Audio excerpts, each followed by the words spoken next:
کا کوئی زین گر علاقہ ہے، وہاں سے شفٹ ہوئی، ان کا سویبو کے ڈار وہاں کچھ شفٹ ہوئی، اور وہاں سے زین گر سے وہ لاہور وغیرہ چلے گئے، وہ الگ بات ہے۔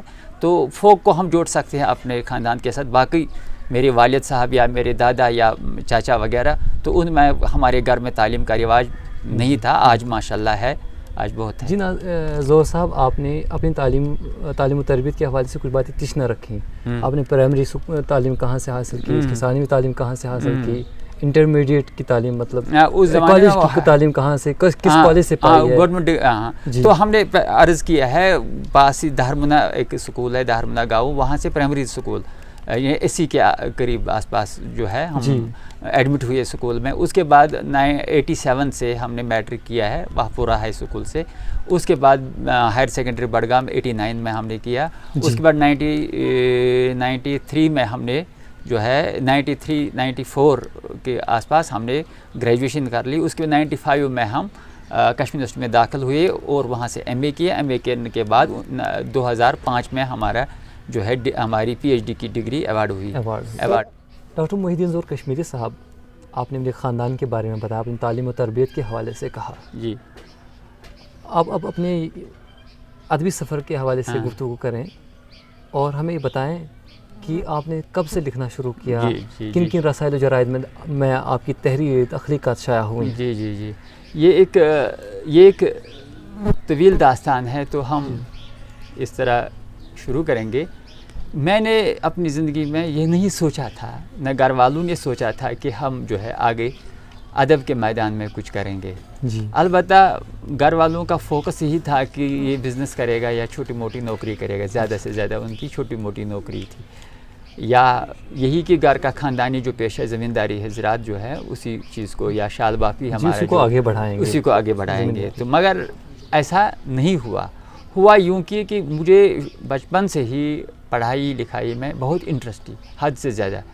اس کے علاوہ جو ہائی اسکول میں ہمارے اچھے اساتذہ 2 ملے، جن کا میں نے ذکر کیا، سید ضیاء الدین بخاری صاحب اور ہنڈو صاحب، ان کا بھی کچھ اثر ہوا۔ اس کے بعد پاس پڑوس میں شاعر ادیب یہ نام کی کوئی چیز نہیں تھی ہمارے ہاں جن سے بھی متاثر ہو جاتا۔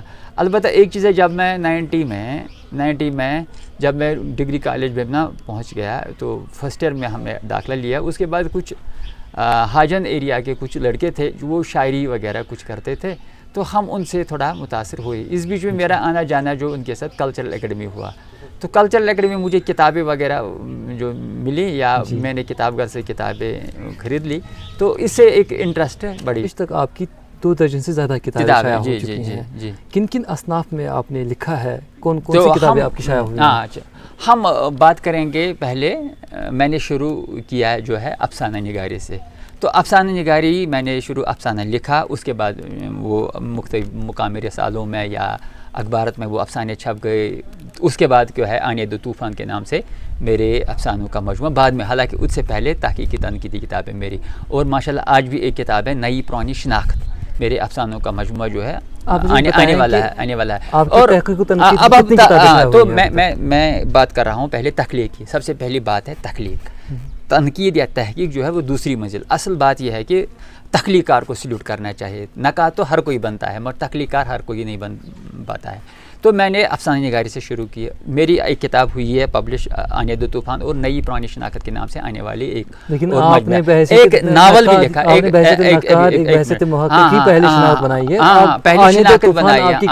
وہ بعد میں ہوئی اور آنے والی ہے۔ ایک ناول بھی میں نے لکھا جو ان پبلش، اس کا مسودہ میرے پاس ہے، زندہ نعش کے نام سے میرے پاس ایک ناول ہے۔ اب ہم تحقیق کی دنیا میں آئیں گے۔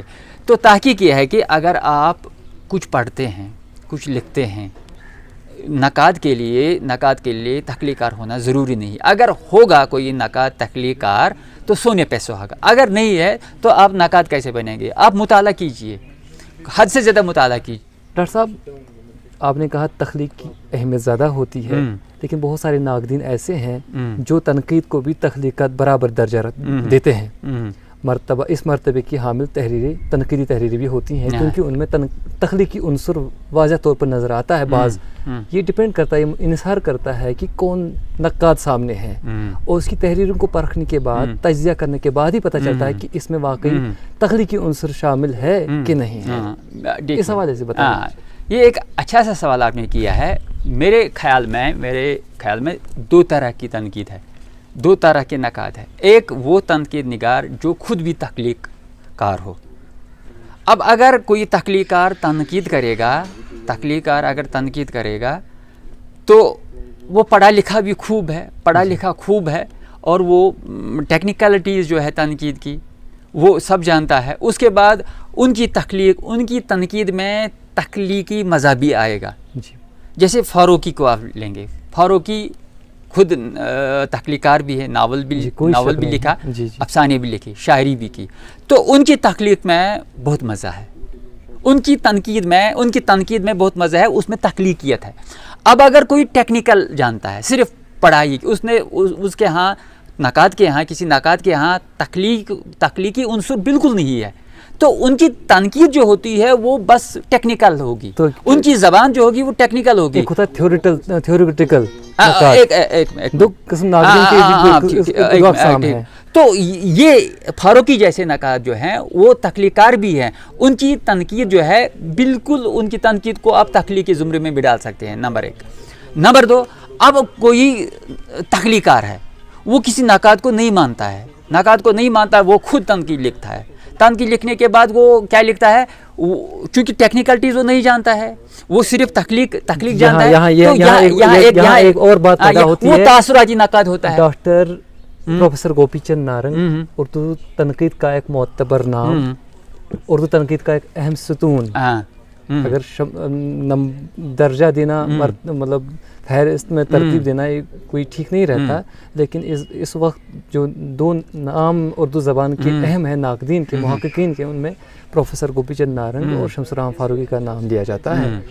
تو انہوں نے ان کی تخلیقات آپ نے پڑھی ہیں، نارنگ صاحب کی نہیں پڑھی ہیں، آپ نے تنقید پڑھی ہوگی، اور ان موضوعات پر انہوں نے تنقید کی ہے، اور جس میں پہلے شخص نے ہاتھ ڈالا ہو ان موضوعات پر. تو آپ کو لگتا ہے کہ تخلیق نہ کرتے ہوئے بھی کچھ افسانہ ناول وغیرہ نہ لکھنے کے باوجود، افسانے لکھے نہ ناول لکھے، اس کے باوجود ان کی تنقید کسی معیار سے کم ہے؟ نارنگ صاحب کا جہاں تک کہ تعلق ہے، نارنگ صاحب سے میں آپ کوئی بھی شخص لاکھ اختلاف کرے کوئی پرابلم نہیں، اس بات کی کوئی پرابلم نہیں ہے. مگر نارنگ صاحب جو ہے وہ گاڈ گفٹڈ ہے. نارنگ صاحب کی بات جو ہے وہ بالکل، میں نارنگ صاحب کو 1956 سے جانتا ہوں. کشمیر یونیورسٹی کی اقبال لائبریری میں نے بہت سارے رسائل پڑھے. رسائل میں نارنگ صاحب ایم اے کے دوران انہوں نے یا ایم اے کے بعد ہی جب وہ کالج میں تھے، جب انہوں نے جو مضامین انہوں نے لکھے وہ آج کل کے ڈبل پی ایچ ڈی کے برابر ہیں. اس لیے نارنگ صاحب جو بھی لکھے وہ بات ایتھینٹک ہے، وہ بات فائنل ہے. تو نارنگ صاحب نے کوئی تخلیق نہیں لکھی، حالانکہ مجھے پتہ نہیں ہے کہ انہوں نے لکھی ہوگی یا نہیں ہوگی تخلیق، مگر نارنگ صاحب تو الگ ہے، اس کو عام زمرے میں شامل نہیں کیا جائے. نارنگ صاحب ہم کسی عام نقاد کی زمرے میں نارنگ صاحب کو نہیں شامل کر سکتے ہیں. ان کی ہر بات جو ہے ان کی بات ایتھینٹک ہے. ان کا کیا موازنہ، ان کا موازنہ نہیں ہے، عام تخلیق یہ ظاہر کرتا ہے کہ ایسا کبھی نہیں کہہ سکتے کہ تنقید میں تخلیقی عنصر نہیں ہو سکتا. یہ نارنگ صاحب نے ثابت کر دیا ہے. دیکھیں عام طور پر جو نقاد ہوتے ہیں ان میں تخلیقی عنصر ہوتا ہے، مگر وہاب وارث سلوی کو وہ جاریت پسند نقاد ہے، ان کو آپ اسے خارج کیجیے. اب آئیے اچھے نقاد پر. نارنگ صاحب تو گاڈ گفٹڈ ہے، نارنگ صاحب کا مقابلہ کوئی نہیں ہے. اب آپ آئیے وہاب اشرفی صاحب پر. وہاب اشرفی صاحب تخلیق کار ہیں، بڑے تخلیق کار ہے، افسانے بھی لکھے، باقی چیزیں بھی ہیں اور نقاد بھی ہے.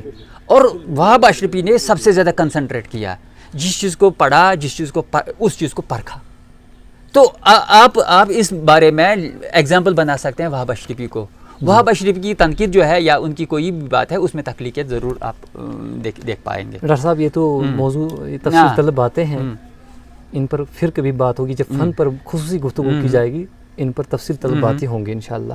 تو ڈاکٹر صاحب آپ اپنی کتابوں کی تفصیل بتائیں، کن کن موضوعات پر آپ کی کتابیں شائع ہوئی ہیں اور ان کے نام بتائیں. ہاں، میں کچھ کتاب میں نے 2 درجن کے کتاب جو ہیں پبلش کی ہیں، اور 1 درجن کی کتاب ویٹنگ ہے، پبلش اشاعت کے لیے بے قرار ہے. جی جی ٹائم اور پیسہ باقی چیزیں، یا پبلشر ریڈی ہو جائے. آج آپ جی دیکھیں ظاہر ہے کہ اردو کی حالت اچھی ہے، یہ نہیں کہیں گے ہم اردو کی حالت اچھی نہیں ہے تو ہماری کتابیں پبلش نہیں ہوتی ہے. اوور آل جو لٹریچر کی کتابیں ہیں، چاہے انگلش لٹریچر ہو یا کوئی بھی لٹریچر ہو، ہندی کو چھوڑ کے باقی جو ہے خاص کر ریجنل لینگویجز یا اردو جو ہے، وہاں اشاعت کا پروگرام بہت کم بنتا ہے. پھر بھی میں کوشش کرتا ہوں کہ میری کتابوں کی اشاعت کسی نہ کسی ان کی کوئی صورت نکل پڑے. تو جہاں تک کہ میری کتابوں کا تعلق ہے، میں نے پہلے جو ہے اپنی انشائیوں کا، جس میں کچھ مضامین بھی ہے، کچھ انشائے بھی ہے، فکر فردا کے نام سے 2002 میں میری پہلی کتاب سری نگر سے پبلش ہوئی ہے. وہ میری انشائیہ ہیں. اس کے بعد ناول کا فن، ارتقا اور لندن کی ایک رات، اسٹوڈنٹ کے لیے میں نے ایک کتاب لکھی ہے، جس کے 3-4 ایڈیشن ہوئے ہیں. بہت پاپولر یہ کتاب ہوئی ہے. نہیں، وہ تو بس انڈر گریجویٹ لیول کے لیے ناول کا فن، ارتقا اور لندن کی ایک رات، سجاد ظہیر کے ناول کے بارے میں. اس کے بعد ایک کتاب میں نے بی ایڈ کے لیے لکھی ہے، تدریس اردو کے نام سے. اس کے پتہ نہیں 10-20 ایڈیشن نکل چکے ہوں گے. تو آج بھی ہے یہ اردو امتحان، اسٹوڈنٹ کمپٹیٹیو ایگزام کے لیے جو ہے اردو امتحان کے نام سے کتاب. اس کے بعد پھر درسی کتاب ایک ہے، ناول پریم چند اور میدان عمل کے نام سے. اس کے بعد نکات اردو کے نام سے ایک کمپٹیٹیو ایگزام کے لیے ایک اور کتاب ہے. اس کے بعد ایک اور کتاب ہے رودادی اردو، وہ اردو کا انٹروڈکشن ہے، اردو کی پاسٹ اردو، پریزنٹ اردو، تو اردو کا فیوچر، اس کے فیوچر کے بارے میں ایک 150 صفحات کی کتاب ہے. اس کے بعد پروفیسر مجیب کے ڈرامہ خانہ جنگی پر میری ایک کتاب ہے. اور میرا جو ایم فل ہے سید امتیاز علی تاج کا ڈرامہ انارکلی، وہ ایک تحقیقی مقالہ ہے، وہ 400 پیجز کا وہ مقالہ ہے انارکلی پر. تو انارکلی پر اتنا کام نہیں ہوا جتنا کہ میں نے کسی گوشے کو نہیں چھوڑا ہے. البتہ کچھ ریسنٹلی کچھ تحقیق ہوئی ہے وہاں. وہ پاکستان کا ایک بیگ صاحب جو ہے، انہوں نے کچھ نئی باتیں، ان کو میں ایڈ کر رہا ہوں. یعنی جو ایم فل بات رہ گئی ہے وہ اب کمپلیٹ ہوگی. پھر بھی میری کتاب 400 پیجز کی ہے انارکلی. پھر میں کتابوں کے نام دہرا دیتا ہوں. تو میرا جو مین ہے وہ ہے ڈرامہ. دیگر کتابیں ہیں ان کے نام یوں ہیں: سید امتیاز علی تاج کا ڈرامہ انارکلی ایک مطالعہ، یہ ایم فل کا مقالہ رہا ہے جو 2012 میں شائع ہوا. اطالی کے بہارستان اردو، یہ نصاب کے لیے ترتیب دی گئی کتاب ہے، 2012 میں شائع ہوئی ہے. دبستان جموں کشمیر میں اردو، یہ تحقیق، تاریخ و تنقید پر مشتمل ہے. اس میں میں ایک بات کروں، یہ میں نے ایک چھوٹی سی کتاب لکھی. حالانکہ میرا پروگرام جو ہے وہ ہے کہ دبستان جموں کشمیر کے بارے میں ایک بہت بڑی کتاب ہو. ہم نے سروری کے بعد کچھ نہیں کیا. سروری کا بہت دین ہے، بہت کنٹریبیوشن ہے یہاں کشمیر میں اردو، مگر وہ کتاب آج آؤٹ ڈیٹڈ ہے. سروری نے جو کام کیا ہے وہ قابل تعریف ہے، مگر سروری کے بعد کچھ کام نہیں ہوا ہے. میں نے اردو کے بارے میں جو جموں کشمیر میں اردو کی صورتحال ہے یا اس کا جو پاسٹ ہے، ایک نٹ شل میں ایک چھوٹی سی کتاب لکھی، اور 2000 کاپی میں نے خود اپنے پیسہ لگا کے وہ پبلش کی ہے. اور وہ کتاب پورے برصغیر میں فری میں بیچی ہے میں نے، یہ جموں کشمیر میں اردو. اس کے بعد 1947 کی عیسوی کے بعد اردو ڈرامہ یہ میرا پی ایچ ڈی کا مقالہ ہے، مگر میں نے اس کا 1/3 500 پیج چھپے. 1/3 ابھی میرے پاس ڈرامہ کے بارے میں 2000 کے قریب پیجز جو ہے ان پبلشڈ ہیں. وہ انشاءاللہ جو ہے مرحلہ وار چھاپ رہا ہوں. ادبی افکار اور اقدار، یہ مقالات کا مجموعہ، ادبی مقالات کا مجموعہ ہے. اردو علمی آگہی، یہ ٹیچنگ آف اردو کے بارے میں ایک میرے تجرباتی کتاب ہے. آنے دو طوفان، یہ افسانوں کا مجموعہ ہے، 2018 میں شائع ہوا ہے. 2016 میں تدریس اردو زبان و ادب، 2016 میں یہ بھی کتاب بھی شائع ہوئی ہے. اطالی کے اردو زبان و ادب، یہ 2017 میں شائع ہوئی کتاب ہے. یہ مضامین ہیں میرے ہاں. ادبی آگہی بھی تنقیدی و تحقیقی مضامین کا مجموعہ ہے، 2017 میں شائع ہوا ہے. اردو میں ترجمہ سیکھنے کا ہنر، یہ نصابی ضرورت کی تکمیل کے لیے ترتیب دی گئی کتاب ہے. جموں کشمیر میں اردو صحافت آغاز تحال، یہ ہمارے ہاتھ میں ہے. ان کتابوں کی جو فہرست ہے آپ کو اسی کتاب میں پڑھنے کو مل جائے گی. ایک اور کتاب جو ہے ریسنٹلی میں نے کی ہے، مناظر عاشق ہرگانوی کا ناول شب نہیں لمس کے بعد، ایک ڈسکورس، ایک بہت ضخیم کتاب میں نے ایڈٹ کی ہے اسی کووڈ میں. تو وہ کتابیں اور 2-4 کتابوں کی اشاعت انشاءاللہ جو ہے جلدی ہو جائے گی. یہ سلسلہ بہت طویل، یہ طویل سلسلہ ہے، یہ جاری ہے. آپ نے ڈرامہ پر کام کیا ہے، آپ نے کہا کہ ابھی ایک حصہ 1/3 حصہ شائع ہوا ہے، تو اس کا مطلب یہ ہے کہ آپ نے ایک 2000 صفحات پر 2,500 صفحات پر یہ مشتمل مقالہ لکھا تھا پی ایچ ڈی کے لیے۔ بہرحال ڈرامہ کی صنف پر آتے ہیں، جموں کشمیر میں جتنے بھی اسکالرس آج نئے ریسرچ کی طرف آ رہے ہیں یا جو لوگ کر چکے ہیں، زیادہ تر افسانہ نگاری کی طرف آتے ہیں۔ شاعری اور ڈرامہ یا مرثیہ ان اسنا پر کم تحقیق ہو رہی ہے، اس کی کیا وجہ ہے؟ تو پہلی بات یہ ہے کہ میں اپنی ذاتی انٹرسٹ ڈرامہ کے حوالے سے بیان کروں۔ ذاتی انٹرسٹ یہ ہے کہ جب میں چھوٹا تھا تو ہمارے یہاں کشمیر میں ایک فوک تھیٹر ہے بانڈ پاتھر، تو میں بانڈ پاتھر دیکھنے کا بہت شوقین تھا، ایک منزل۔ اس کے بعد جو ہے فلمیں دیکھنے کا شوقین تھا، اور کبھی کبھار کالج ہائر سیکنڈری میں نے یہ بھی سوچا ہے کہ میں ایکٹنگ لائن میں جاؤں، مگر دو چیزیں تھیں۔ ایک یہ کہ میں گھر سے باہر نہیں نکل پایا کیونکہ حالات خراب تھے یہاں، کسی ایکٹنگ سکول میں داخلہ لوں یا ٹی وی ریڈیو جاؤں، ٹی وی ریڈیو پر وہاں بھی حالات سازگار نہیں تھے۔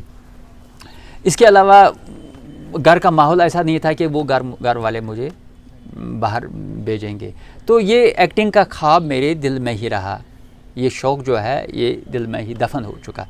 پہنچتے پہنچتے جب میں ایم اے میں نے داخلہ لیا، ایم اے میں میرا پیپر ڈرامہ تھا۔ اس کے بعد میں جب ریسرچ کی منزل آئی تو میں نے اپنی نگرانی محترم سے یہ عرض کیا کہ بھائی میں جو ہوں ڈرامہ پر کام کروں۔ تو ڈرامہ پر میں نے دیکھا اس کی صورتحال، اردو ڈرامے کی صورتحال، اردو ڈرامے کی شناسی یعنی تحقیق تنقید کی صورتحال، تو وہاں میں نے دیکھا کہ 2-4 لوگوں نے کام کیا ڈرامے پر۔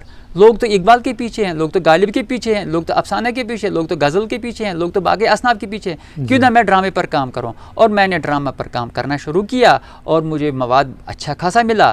دوسری بات، کچھ تانے لوگوں کے سنے کہ یہ ڈرامہ کوئی چیز ہے نہیں، میں نے کام کیا، کام کرتے کرتے میں گیا تو میں نے جو ہے M Phil P H D drama پر کیا اور اتنا مواد جمع کیا اور اتنا لکھا کہ جو دوسروں کے یہاں ممکن نہیں ہے۔ تو اس طرح جو ہے اب میں ڈرامے پر کام کرنے ڈرامہ نگاروں کے نام بتائیں ہمارے ناظرین کو جنہوں نے ڈرامے کی تنقید لکھی ہے۔ ڈرامے کی تنقید تو اگر ہم ڈرامہ کی تنقید کی بات کریں گے بہت کمزور ہیں۔ اگر ہم گوبی چند نارنگ، شمس الرحمن فاروقی پر آئیں گے تو ڈرامہ کی تنقید یا ڈرامہ شناسی کی جو روایت ہے اردو وہ کمزور کیوں ہے؟ آپ کا سوال یہی ہے۔ اگر غزل کی تنقید اسٹرانگ ہے، اگر فکشن کی تنقید اسٹرانگ ہے، اگر اقبال شناسی اسٹرانگ ہے، غالب شناسی اسٹرانگ ہے، ڈرامہ شناسی اسٹرانگ کیوں نہیں ہے؟ اس کی وجہ یہ ہے کہ ہمارے جو چوٹی کے ناقدین ہیں، چاہے عالیہ مسرور ہیں، چاہے کلیم الدین احمد جیسے بے باک نقاد ہے، چاہے شمس الرحمن فاروقی ہے، چاہے وہاب اشرفی ہیں، چاہے مناظر کاش خرگانوی ہے، چاہے گوپی چند نارنگ ہے، چاہے جمیل جالوی ہے، تو انہوں نے ڈرامہ شناسی کے حوالے سے کچھ کام نہیں کیا۔ اس وجہ سے یہ اگنور ہوا، یہ صنف یہ اگنور ہوئی ہے۔ تو جن لوگوں نے کام کیا ہے ان میں سب سے پہلا نام، آپ یہ کہیں گے اگنور ہوئی ہے یا یہ رجحان ڈرامہ کی طرف لوگوں کا کم ہے؟ نہ یہ اگنور ہوئی ہے۔ ڈرامہ تو لکھتے ہیں لوگ، ڈرامہ تو کرتے ہیں لوگ۔ آج کی بات اسٹیج ہوتا ہے، آج کی لٹل تھسپین آپ بات کیجئے، کلکتہ اظہر عالم، انیس عزمی کی بات کیجئے، تو بیچارے اپنا خون نکالتے، خون پسینہ نکالتے ڈرامہ نگار۔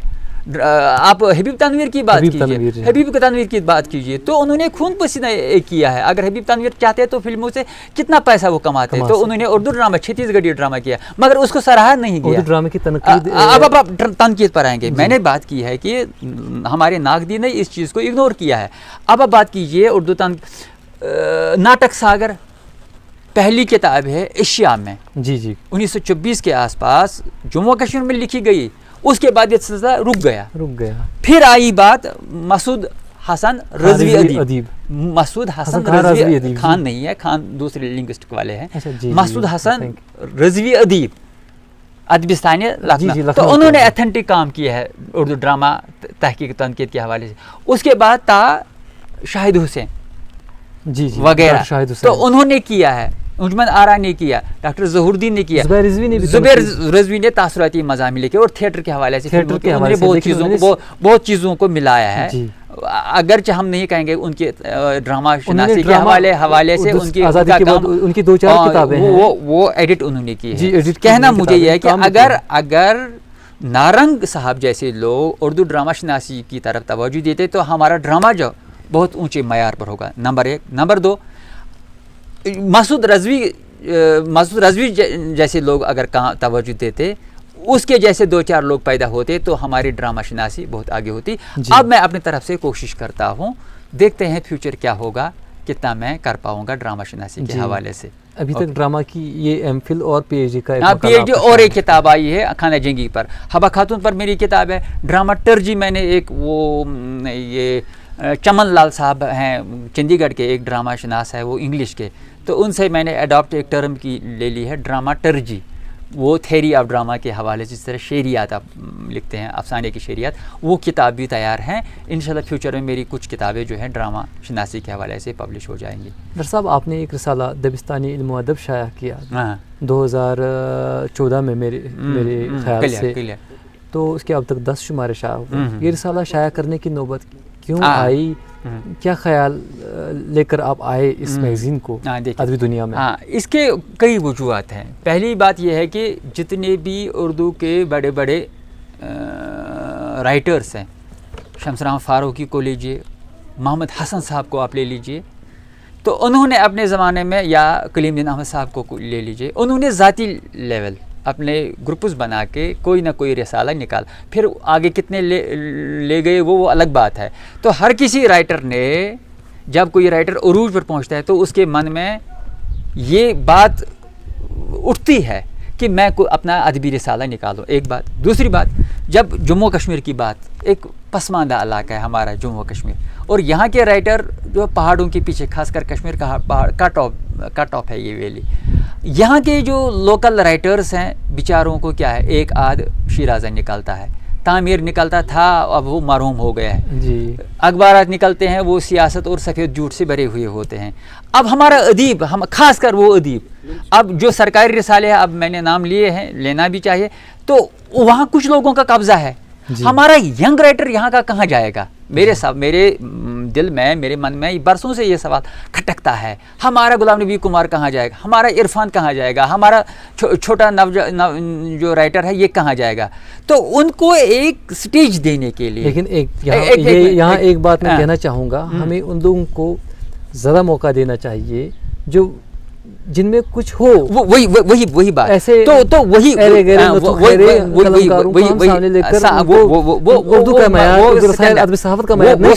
وہ سٹینڈرڈ ایک پیٹرن، ایک ایڈیٹر قائم کر سکتا ہے. جس چیز کو چھاپنا ہے اسی کو چھاپے، جس چیز کو نہیں چھاپنا ہے، جو قابل اشاعت نہیں ہے، اس کو چھوڑ دے. وہ ڈپینڈ کرتا ہے ایڈیٹر یا اس کی میگزین کی، یا میگزین کی پالیسی پر ڈپینڈ کرتا ہے. تو اس بات کو مد نظر رکھ کر میں نے 2010 سے میرے من میں یہ خیال ابھرتا رہا. تو 2014 میں نے سیلاب کے دنوں ہی دبستان علم و ادب کا پہلا شمارہ شائع کیا، اور ماشاءاللہ آج تک وہ 10 شمارے، کووڈ کی وجہ سے 1-2 شمارے رک گئے، ورنہ 12 شمارے ہوتے. تو پھر میں نے کیا دیا؟ میں نے دیا ہے ریاست، میں نے دیا ہے جموں کشمیر کے جتنے بھی ینگ اسکالرس ہیں. میں نیٹ سے، میں باہر سے، میں ریڈی میڈ مواد لینے کا قائل نہیں ہوں.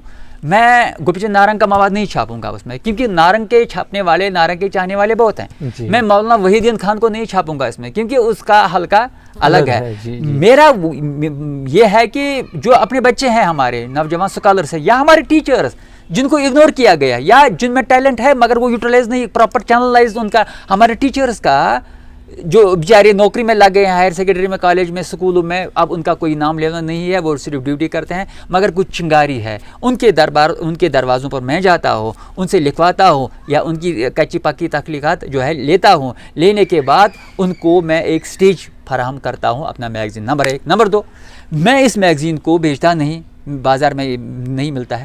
البتہ ریاست جموں کشمیر سے باہر جتنے بھی ادبی حلقے ہیں، میں 10-10, 15, 20 کاپیاں، 30 کاپیاں ان کو فری میں بیچتا ہوں. فری میں بیچ کے وہ اپنے حلقے تک اس کو پہنچا دیتے ہیں. یعنی کہ یہاں کا جو اسکالر ہے، یہاں کا جو نوجوان ادیب ہے، وہ جموں کشمیر سے باہر بھی متعارف ہوتا ہے، اور اس کو سٹیج فراہم کیا جاتا ہے. دوسری بات، باہر کے لوگ بھی اس میں پبلش ہوتے ہیں، چاہے نوجوان ہی کیوں، چنئی کا نوجوان ہی کیوں، پنجاب کا نوجوان ہی کیوں، دلی، لکھنؤ وغیرہ وغیرہ، یا جموں کشمیر کا نوجوان جہاں بھی ہے، وہ یا باہر کے نوجوان، باہر کے ینگ رائٹر جو ہے اس میں شامل ہوتے ہیں میرے دبستان علم و ادب میں. تیسری بات، یہ پیورلی سیکولر ہے. اس میں آپ دیکھیں کہ سنجیو کمار بھی ہوگا، اس میں رمیش بھی ہوگا، اس میں کرتار سنگھ بھی ہوگا، اس میں غلام محمد بھی ہوگا. یہ ایک میگزین ہے. اور اس کے ذریعے میں یہ میسیج دینا چاہتا ہوں, اردو ایک سیکولر زبان ہے. آج ہم چک بستی کی بات کریں گے, دیا شنکر نسیم کی بات کریں گے, وہ تو کل کی بات ہے. آج بھی ہمارے یہاں چک بستہ ہے, آج بھی یہاں روی کمار ہے, آج بھی ہمارے ستیش سنجے ہیں, آج بھی کرتار سنگھ ہمارے اردو میں ہے. یہ میں اپنے میگزین کے ذریعے ثابت کرتا ہوں. ان لوگوں کو, ان چیزوں کو میں اپریشیٹ کرتا ہوں. اور ہمارا جو میگزین ہے کسی ازم کو فروغ نہیں دیتا ہے, کسی ادبی گروپ کو یا کسی کی پگڑی یہ اچھالتا نہیں. بالکل. آپ ان مدیران کے لیے کیا پیغام دینا چاہیں گے جو 1000 روپے دے کر مضامین کو چھاپتے ہیں؟ کیا یہ بات جائز ہے؟ زر سالانہ لینا تو مناسب ہے, یہ تو مناسب بات ہے. میں جب بھی کسی رسالے میں کسی اسکالر کی تحریر چھاپتا ہوں تو میں یہ شرط رکھتا ہوں کہ آپ کو رسالے کا خریدار بننا ہی بننا ہے, اس میں کوئی شک نہیں. دیکھیے پھر جی اگر آپ کوئی پرائیویٹ اسٹیبلشمنٹ کریں گے, چاہے فیکٹری, سکول, ہسپتال, ٹرسٹ, کچھ بھی, بینگ ہیومن سے لے کے کوئی بھی, آپ یہ ڈپینڈ کرتا ہے آپ پر, آپ کیسے اس کو رن کریں گے. اگر آپ کے پاس کوئی ہوٹل ہے, اگر آپ کے پاس کوئی کمرشل ادارہ ہے, آپ کوئی ادبی یا علمی کوئی ادارہ بھی فری میں جو ہے قائم کریں گے تو وہاں سے پیسہ دیکھیے وہاں سے اعتراض ہے. ایک میں پہلے مجھے کمپلیٹ, وہاں سے پیسہ آئے گا, اس میں جائے گا. اگر آپ کے پاس کوئی اسٹیبلشمنٹ ہے نہیں, آپ گھر سے پیسہ نہیں لا سکتے, میگزین یا کسی سکول یا کسی ٹرسٹ پہ ڈال سکتے ہیں. اب دان دینے والے سر سید کو نہیں ملے, مشکل ہے. سر سید کو جوتا دیا گیا ہے کسی نے, نواب نے. آج وہ لوگ بھی نہیں ہے کہ جو علمی کام کے لیے پیسہ دیں گے. باقی کاموں کے لیے آپ پولیٹیکل پارٹی لانچ کیجئے, آپ کے اکاؤنٹ میں کروڑوں پیسہ آئے گا, جیسا ہمارے یہاں ہوتا ہے, کروڑوں پیسہ آتا ہے. مگر آپ میگزین لانچ کیجئے تو پیسہ نہیں آئے گا. اب آپ کی ایمانداری پر ڈپینڈ. اگر آپ کا مقصد میگزین کے ذریعے, ٹرسٹ کے ذریعے, سکول کے ذریعے یا کسی ادبی تنظیم کے ذریعے یہ مقصد ہے میں پیسہ بٹوروں, میں پیسہ جمع کروں, تو آپ چیٹ کر سکتے. جس طرح باقی شراب خانے میں آپ کہیں بھی چیٹ کریں گے, یہاں بھی آپ چیٹ کر سکتے ہیں. البتہ ایمانداری یہ ہے کہ آپ یہ دیکھیں گے اگر سٹینڈرڈ ہے تخلیق, اگر رائٹ آف سٹینڈرڈ ہے تو چھاپو, اگر رائٹ آف سٹینڈرڈ نہیں ہے تو اس پر محنت تھوڑی سی کرو. اگر کچھ نہیں ہے تو اس کو پھینکو, اگرچہ وہ آپ کو لاکھ روپے بھی دے گا, اگرچہ لاکھ روپے بھی دے گا تو اس ایسی تخلیقات کو لیکن ایسے مدیران بھی ہیں جو 1000 روپے لے کر 1500 روپے لے کر بنا دیکھے تحریر کو رسالے میں جگہ دیتے ہیں, اور پھر ہم رسالے کے معیار پر تک پہنچتے ہیں. ایسی یہ بحث طلب باتیں ہیں, اور ہم سب لوگوں کو پتہ چل گیا ہے کہ اگر میں ایسی باتوں کو کاؤنٹ کرنے بیٹھوں کہ اس کا اسٹیبلشمنٹ کیسا ہے, میرا کیسا ہونا چاہے, تو ان باتوں میں الجھنے والا نہیں ہوں. اگر کسی کو غلط کرنا ہے تو وہ کرے گا, مجھے نہیں کرنا ہے, میں کوشش کرتا ہوں میری طرف سے کوئی غلطی نہ ہو. بہت عمدہ باتیں ڈاکٹر زور صاحب نے بتایا. تو آپ کوشش کیجیے, آپ اپنا پرائیویٹ طور پر میگزین, اب کب تک آپ سرکار کے پیچھے پڑو گے؟ اور سرکار کی بہت ساری اپنی پرائرٹیز ہے, وہاں کی اپنی پالیسیز ہیں. ہم سرکار پر اور جیسے میں نے پہلے کہا, یہاں کشمیر میں 2 میگزین تھے, تعمیر تو اب مر گیا. ہم گورنمنٹ کے پاس 50 بار گئے تو اس کو زندہ کیجیے, انہوں نے نہیں کیا. اب ہم کب تک لڑتے رہیں گے؟ تو کیوں نہ ہم تعمیر جیسے 10 میگزین, آپ خود یہ کون سی بڑی بات ہے؟ لیکن رسالے کو جاری رکھنا بھی تو آپ 10 رسالے جموں کشمیر سے نکال لیجیے, کوئی پرابلم نہیں. پھر دیکھا جائے گا آپ کا معیار کہاں ہے. آگے بڑھیں.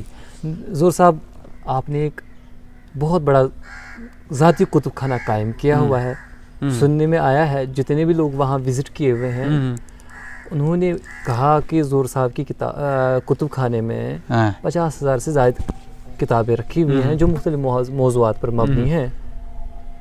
جرائد ہیں, نایاب کتب ہیں, اور مسودے ہیں بہت سارے. یہ کیسے قائم کی آپ نے لائبریری, اور کس خیال سے قائم کی؟ کیونکہ کتابوں کو سنبھالنا بھی دقت طلب مسئلہ ہے. جتنی اچھی بات ہے گھر میں کتب کا خانہ ہونے کی, اتنی بھی دشوار بات بھی ہے, دشوار مسئلے بھی پیش آتے ہیں گھر میں. تو کیسے قائم کیا؟ آپ کو کیسے خیال آیا کہ لائبریری کو قائم کیا جانا چاہیے؟ کیا اس لائبریری سے لوگوں نے استفادہ کیا؟ تو بات یہ ہے کہ میرے بچپن میں بہت سارے شوق تھے جو باقی بچوں سے ڈیفرنٹ تھے, یونیک تھے. تو ایک شوق یہ بھی تھا, میں پرانی کاپیاں جمع کرتا تھا, پھر گھر کی الماری میں رکھتا تھا. اس کے بعد جب میں ادب کے ساتھ وابستہ ہوا، یعنی کالج کے زمانے سے ہی جتنا بھی پیسہ مجھے بچتا تھا، جیب خرچہ جو بھی گھر سے ملتا تھا، جو بچتا تھا اس میں تو جو ہے بیشتر پیسہ میرا کتابوں پر جاتا تھا۔ اس کے بعد پرانی کتاب، نئی کتاب جو مجھے ملتی تھی، ایک جنون مجھے پیدا ہوا کالج کے زمانے سے، پھر ایم اے پھر وغیرہ ریسرچ میں، تو میں نے ان کتابوں کو دھیرے تن کے جمع کیا۔ اس کے بعد میرا باہر آنا جانا ہوا۔ آپ دلی جائیے، دلی میں جب بھی میں جاتا ہوں، وہاں جو کتاب مجھے ملتی ہے میں خریدتا ہوں۔ جب میں گاؤں سے یا گھر سے نکل کے شہر جاتا ہوں، میں نے ابھی یہ ذوق آپ کے اندر آج بھی موجود ہے، بچپن سے آج تک یہ ذوق آپ رکھے ہوئے ہیں۔ اللہ تعالیٰ اس ذوق میں اور اضافہ کریں۔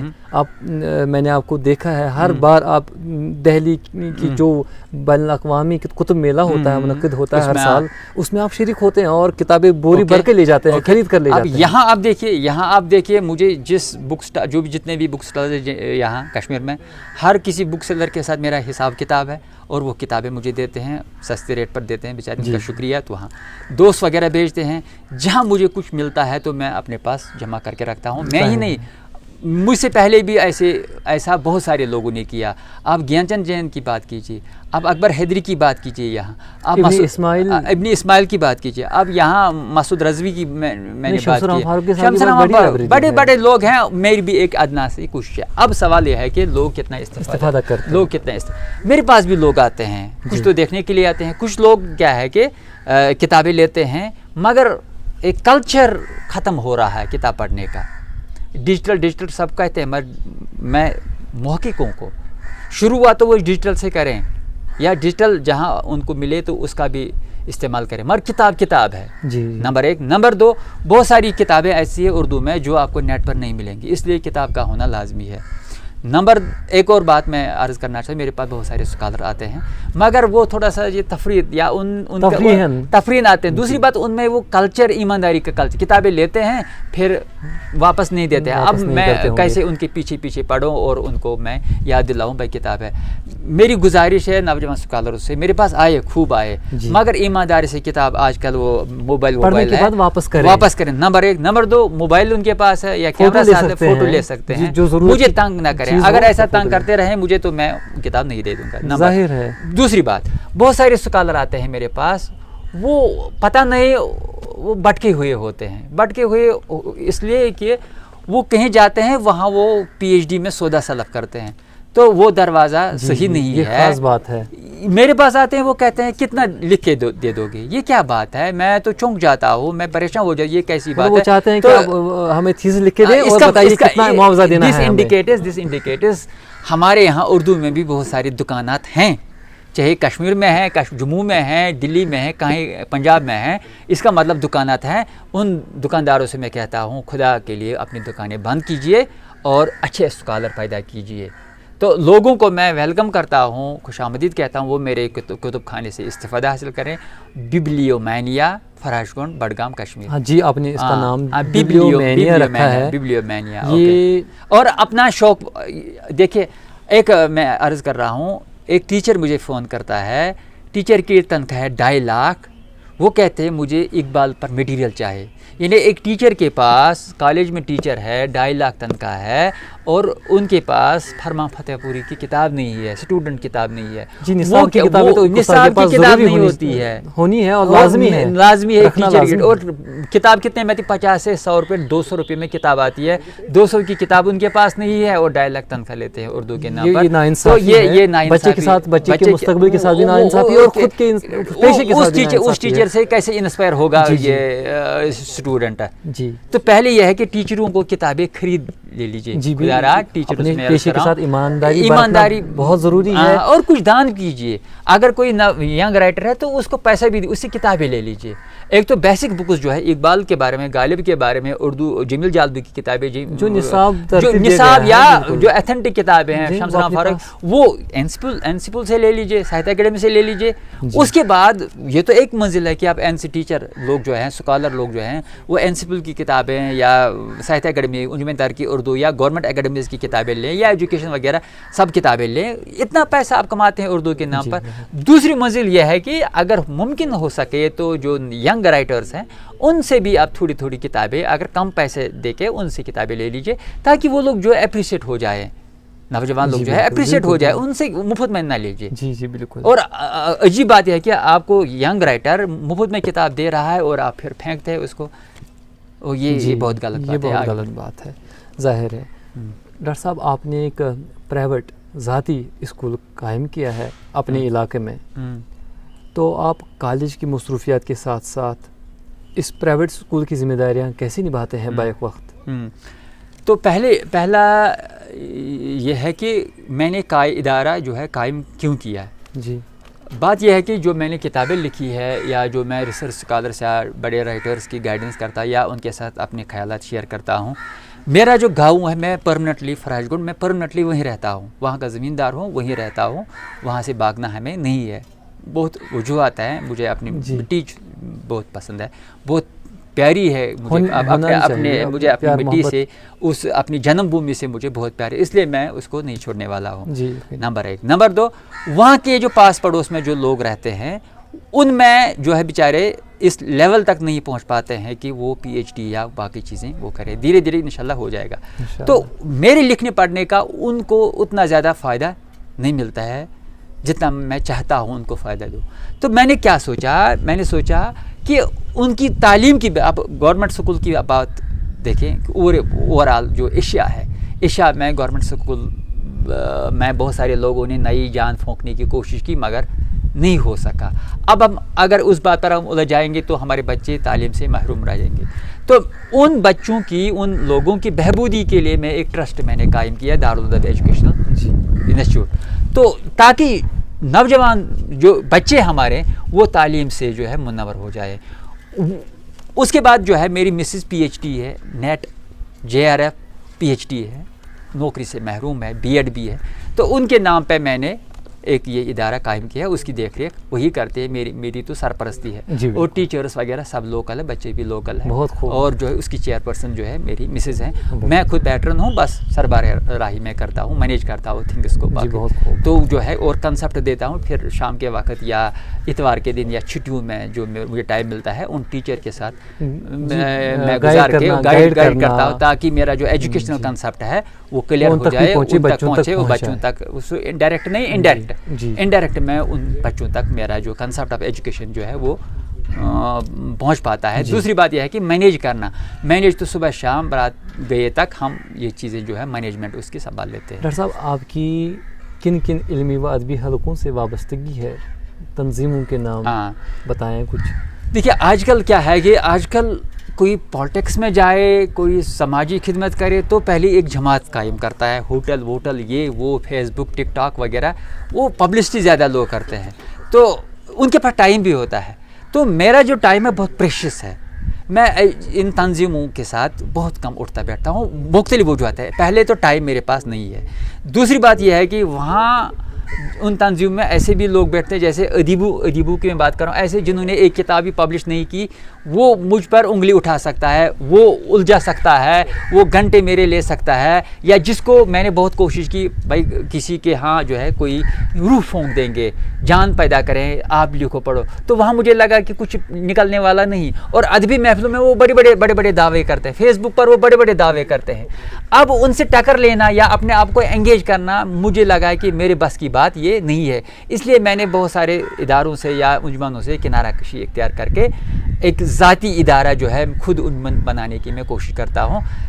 اگر دیکھا جائے میں ہر کسی کی عزت کرتا ہوں، کسی کا نقص نکالنے کے قائل میں نہیں ہوں، کسی کے ہاں جو ہے کیڑے نکالنے کا میں قائل نہیں ہوں، البتہ جو وہ لوگ کرتے ہیں ٹھیک کرتے ہیں، جو میں تنہا زندگی گزارتا ہوں، تنہا اکیلے سفر پر جاری ہوں، تو یہ صاحب آپ کا بہت بہت شکریہ، آپ نے ہمیں اپنا قیمتی وقت دیا، آپ کی بہت ممنون۔